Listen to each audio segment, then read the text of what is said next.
Distinguished chairpersons and colleagues, please allow me to present Egypt's MESI adapted approach for the growing local experience. At first, I'm going to present I don't know, there is some, I want just to move it because I can see from it.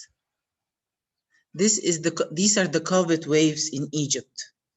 The first wave, it started in mid-March last year, and it peaked in June. And we had a second wave that has peaked in the 2nd of January. And then a third wave that its peak was in, it was in 18th of May. When these waves came, the first wave came, sorry, the MESI cases started to follow. So the MESI first wave in Egypt, we were aware of it because we were sharing the literature that was presented by the CDC, the Royal College, and the WHO. We read it in our department. So we were anticipating the problem. And when it appeared, we recognized it. And we recognized cases of MESI. And there was a sudden increase of cases in the 2nd week of June. It started gradually, but then it increased all of a sudden. And then it decreased also all of a sudden in the mid of August with minimal cases following. So we had to do a management algorithm because of the cases we're facing. So our algorithm was put forward for the management of the multi-system inflammatory syndrome in children. It was published in the Global Health Pediatrics and published on the 27th of January 21. In this algorithm, we had added the inclusion criteria, as was said before: fever, history of fever 38 degrees for more than 24 hours, and more than 2 organ affection. And also all the criteria that everybody knows about the Kawasaki-like features with the rash, the extremity changes, mucosal changes, the conjunctivitis, the GIT changes also, present symptoms as a system affected, the neurological symptoms, and above all, the cardiac symptoms with hypotension, shock, and cardiac dysfunction, which are the cause for the big problem in the Kawasaki, in the MESI. And plus evidence of a preceding COVID infection, either by PCR or serology. And this was the primary workup lab workup that we did for all the patients. This was our first algorithm. And as I'm going through, I'm going to say what we changed as we were getting along. As we were getting along, we have seen patients presenting in shock, and they didn't have except one organ affected. The heart is severely affected, and the patient needing ICU admission. And then we were thinking that a single organ affected with positive lab results can help us, can be diagnosed as a case of MESI, and we don't have to have 2 organs. And then we found that the Royal College was adding the same single organ affected. Later on, these patients might develop other organs affected, and maybe Kawasaki-like lesions or the rash appearing 2 days or 36 hours after the cardiac affection. After the initial lab results, patients were divided: either they were normal, they were sent home, or to low risk, moderate, or severe risk. If they were low risk, they had mild ill appearance with no cardiac affection. Moderate, they were ill appearing with cardiac dysfunction. And in the severe form, they were really shocked or pre-shock, and they had to go to the ICU for inotropic support and fluids and antibiotics. And these were the second labs that we did at that level. So these are the results of our patients. They were 64 patients. Most of them, the predominance was males, 59%, slight predominance, median age of 7 years. High-risk patients who entered the ICU were 70% of the cases. Moderate and mild were 30%, and those entering the ICU, 20% were mechanically ventilated, and vasopressor support was given to 70% of the patients. Here we can see these are the features, the clinical features with all of them having fever. The Kawasaki-like features were very prominent in these patients, and I think that, to me, I think it's good because it attracts our attention, everybody's attention to seek medical advice, the mothers to seek medical advice. The cardiac symptoms were predominating with 86% and shock present in 70%, but and also the GIT symptoms were prominent. The CNS symptoms were less, and so were the respiratory symptoms. Comorbidities were present, on top of which were the malignancy and the diabetes. We lost 6 patients of those, and this I think was too much because those patients, most of them had comorbidities. In the second wave, we were having less casualties. We didn't lose much patients, alhamdulillah. The diagnostic modality, these are the lab results. And if you see that most of them in the beginning, they didn't give us a positive family history of encountering COVID. They didn't know that they had encountered a COVID case, but all the lab for the COVID was positive in 97% of them, with a very high CRP in 100% of the cases. So was the ferritin, the D-dimer was high, the troponin, but none of them had thrombocytosis. So what was different in the second and third waves, the second and third waves? The number of cases is more than the first, but it's a longer period, so we cannot say it is actually more because they are a longer period. But if you take it every 2 months, no, I think the wave with 64 patients, this was the utmost at that time. Is it more severe? Are these ones more severe? We are going to discuss that. Kawasaki features were still present in the majority of cases. The heart still a major organ affected, but then again, we were having other organs affecting following. The GIT usually begins in the beginning, but then the CNS was affected, the kidney was affected. We were having more than one organ affected. We know that we have 2, but maybe 3 and organs, and what type of affection. Also the CNS, it's not headache or confusion, but if it's focal lesions and infarctions, and the GIT if there is thrombosis. So these are major manifestations, and we have to take an action in that. And in all those patients, we were guided by the lab investigations and adding new investigations when needed, like the procalcitonin or interleukin 6. Patients this group were also having increased shock and impending shock, necessitating pediatric ICU admission in the majority of patients, like the first wave. And there was an increased need for inotropic support with increased dose of the milrinone, the noradrenaline, and adding levosimendan and teletrepsin in some cases. And I think we have to thank our pediatric ICU team, the whole of the team, and Professor Hanan for their great effort and their sense of when to increase the doses, because the mortality decreased quite a great deal. So that is something good. And I said multiple organs were affected, more than 2 organs were affected at the same time, with serious neurological complications, and ventilation in this group of patients was less than the first wave. Now coming to the treatment, what treatment did we do to give to these patients? In the first wave, we said we divided them into low, moderate, and severe risk. In the low risk, they were having IVIG. The 3 groups were given IVIG. We were giving IVIG or aspirin in the low risk, but all of the patients, most of them received IVIG, because at that stage, people were not aware at all. Even the outside doctors, they were not aware of the message, and the patients came late. So the patient presents as if he's a low risk, and in a matter of hours, he is shocked, and we have to admit him in the ICU.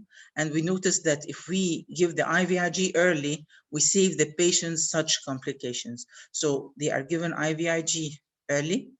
The moderate cases, we used to give IVIG plus methylprednisolone 2 milligram per kilogram, and then tapered. And in the severe group, we give the IVIG plus the high dose of methylprednisolone 30 milligram per kilogram for 3 days, the pulse therapy. These 2 groups, if the D-dimer was increased, then we added the low molecular weight heparin in a prophylactic dose. The interleukin-6 was used once, and interleukin-1 receptor antagonist was not used at all. I mean, the tocilizumab was used once. What is new in the second and third wave? We were thinking now we were having a monotherapy immunomodulatory, double therapy, or triple therapy. Monotherapy, if my patient is mild, he can have an IVIG or methylprednisolone, and that was new. Double therapy, having IVIG and methylprednisolone together, and triple therapy, having the three IVIG, methylprednisolone, and anakinra, which we added in these new waves because we really needed them. So if the patient is hospitalized and he is not shocked with mild symptoms, no cardiac involvement, and mild lab elevation, we can give him we start with IVIG, but in the very past few days, we had low IVIG. We were buying IVIG with millions of pounds for the past year, and we had a lack of IVIG, and we tried the methylprednisolone with very good results. It gave us very good results. In the moderate risk group, we give the IVIG, methylprednisolone, 20 to 30 milligram per day for 3 days, and then taper. And in severe risk cases, we give also the IVIG plus the methylprednisolone. And if no response in both groups, then we can shift to the anakinra. In the second and third wave, we noticed that before adding the anakinra, we can try or prolong the pulse steroids. And thanks again to the group in the ICU and Professor Hanan, pulse steroid period to give another course is attempted. And in the cardiology clinic, we decided that tapering of corticosteroids after discharge in patients with cardiac involvement should be done over 6 to 8 weeks, because we were afraid of the myocarditis and the cardiac involvement or persistent myocardial dysfunction, because we've seen some cases from the first wave. And then we have noticed that there is resistance to the intravenous IVIG, which we haven't noticed in the first wave. So we started to give anakinra because we found out that patients maybe were having resistance to the IVIG and methylprednisolone when given as if they were taking nothing with no response, or they deteriorated after a transient period of improvement after IVIG and steroids, or more than one organ is being affected after the initial double immune modulatory treatment. Sometimes it is given to spare glucocorticoids because patients cannot stand large doses of glucocorticoids. And in some patients in the ICU, they took the step of using 3 immunomodulators because the patient was admitted, they were losing the patient, and we had a bad experience of having more than one patient with resistant IVIG, very bad condition on admission, capillary leak, falling blood pressure, arrhythmias, ARDS, and then increased precalcitonin. So the 3 immunomodulators were used at the same time. In the last algorithm, we have written that we use slow aspirin, the dose of aspirin when the patient is discharged. We started at 3 to 5 milligram per kilogram. With a maximum, we do it with maximum 81 milligrams, started 2 to 3 days before discontinuing the low molecular weight heparin, and continue for 6 to 8 weeks. And the patient are managed in the cardiology clinic according to their coronary pathology. But we use the therapeutic anticoagulation, the large dose, if there are coronary aneurysms, decreased ventricular systolic function, thrombotic tendency, or pulmonary thrombosis. Recently, thromboprophylaxis has been suggested to be when the D-dimers is more than 5, the upper limit of normal, and not only twice. So I think this needs to be discussed. I think anticoagulation needs to be discussed on a very wide basis because thrombosis is a major cause of morbidity in our patients. And up till now, there is no high quality evidence demonstrating the safety and efficacy of therapeutic over prophylactic dosing in MIS-C. Thromboprophylaxis in patients of MIS-C should be limited to hospitalized patients. So even whatever the D-dimer is outside, because sometimes 3 times normal and they want to give an anticoagulant outside. The use of either therapeutic or prophylactic anticoagulants should be individualized and tailored to each patient according to the clinical course, the clinical state. Is he ventilated? Is he hypoxic? Exposure to risk factors for thrombosis, associated comorbidities. Is there a sickle cell? Is there inflammatory bowel disease, and so on? So it has to be individualized. As regards the echo, we had echo dysfunction in many patients in the previous wave with valvulitis, which I found to be that we are one of the centers with large percentage of valvulitis. We had coronary affection again and milder pericardial effusion. In the new wave, the same manifestations were present with myocardial dysfunction, myocarditis, left ventricular dilatation, but valvulitis was less common and less severe, and coronary involvement less, surprisingly. But patients had arrhythmias with heart block and sinus arrest. So it is recommended to do an echo admission and then repeat it every 2 to 3 days, guided by the clinical status or the enzymes that we do. In the ICU, we can repeat it daily, guided by the clinical picture, and of course, to follow up the coronary arteries. I think COVID-19 disease and MIS-C constitute an evolving, changing disease that is still minimally understood. This year, 2021, it gave us a big scare and depression, I think so, by the complication that it did to our patients. So I think we're seeing the tip of the iceberg. I acknowledge all those working at the Children's Hospital and Ain Shams University. Special thanks to my dear colleagues and all the teams. Each team has got a specialty, and this is the work of all the teams together. So I thank them all very much. Thank you.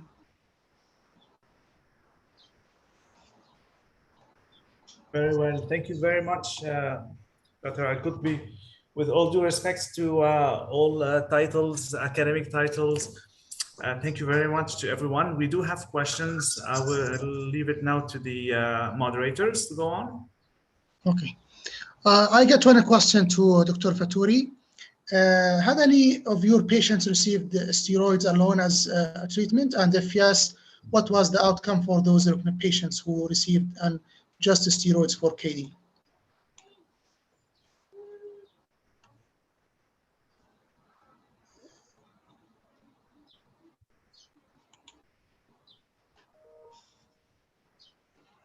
It's okay.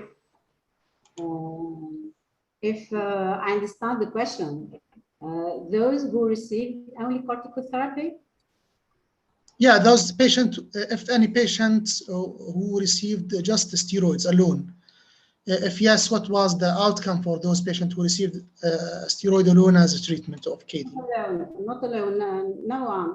But after the first dose of venoglobulins, if they are resistant, we pass to corticotherapy. But no, we have no patient treated only by steroids. Okay. I think the next question was for Dr. Alyaa, which is if there is no thrombocytosis, shall we give aspirin, and how frequent should the patients be seen by a pediatric cardiologist, which I think was mentioned in your preceding slides?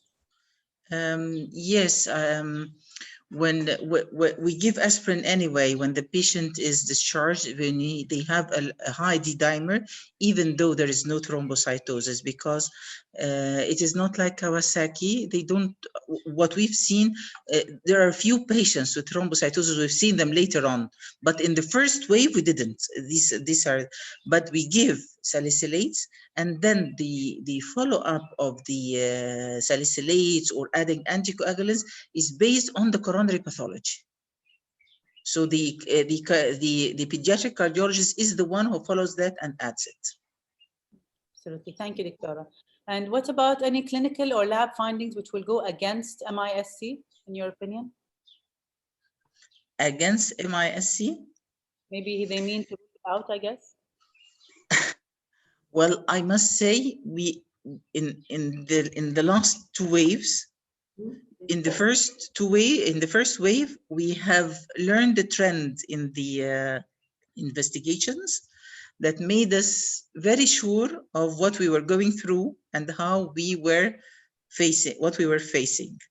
But now we were seeing patients, they're not thrombocytopenic, for instance. There is no thrombocytopenia. And you have you have cardiac affection with a normal cardiac troponin, and you have a high D dimer and normal less. These two ways we were seeing bizarre results. But then again, I think we lack some of the investigations that we need to add. We are working on that, to be adding the NB-BNP, to add the procalcitonin, because we have limited resources. So we have put all our money in buying expensive drugs to treat our patients, because our clinical sense could tell us that we could use some of the investigations to help us, and then the rest of them. But I cannot tell that something speaks against that this is not a miss. I didn't find that. I think it speaks with and not against. Or Absolutely. At least that's what I think. Maybe somebody knows more than I know. Thank you, Doctora. I think there was one more question about the significance of pericardial effusion and severity in MIS-C, and also about the affection of the coronary aneurysms and their timing of recovery as compared to Kawasaki, maybe. As regards pericardial effusion, it is we have seen pericardial effusion with the beginning of the COVID wave in the acute COVID, because COVID leads to pericardial effusion. It leads to valvulitis. It leads to myocardial affection. It causes everything, but the pericardial effusion of the acute COVID can lead to massive pericardial effusion. In all the MIS-C patients, we have never seen not a single one with massive pericardial effusion. Also, always mild pericardial effusion, indicating that there is some, like the cases of mild myocarditis and so on, but no, we never seen large. If I see a large amount of pericardial effusion, I start thinking maybe there is something we are missing. We are not seeing. Maybe it's an acute COVID. Mm-hmm. And yeah, the second question was about the coronaries, their pattern of affection and their timing of recovery. The timing of recovery, as I think like every coronaries, many of the coronaries, if they are simply dilated during the acute phase, many of them, they return to the normal size within a very short time, say 1 or 2 weeks or so on. But aneurysmal dilatation, this needs to be followed up, and it is variable, okay?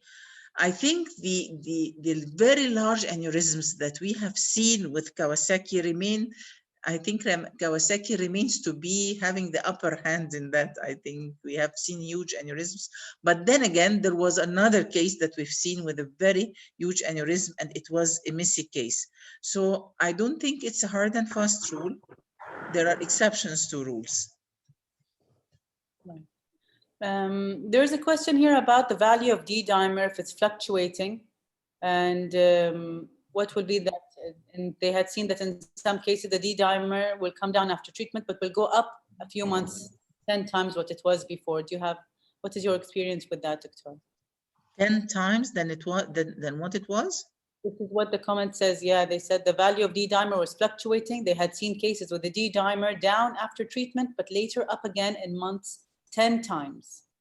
And then the patient wasn't again in an acute COVID or in a new MIS-C attack, because we have seen patients with more than one attack of COVID.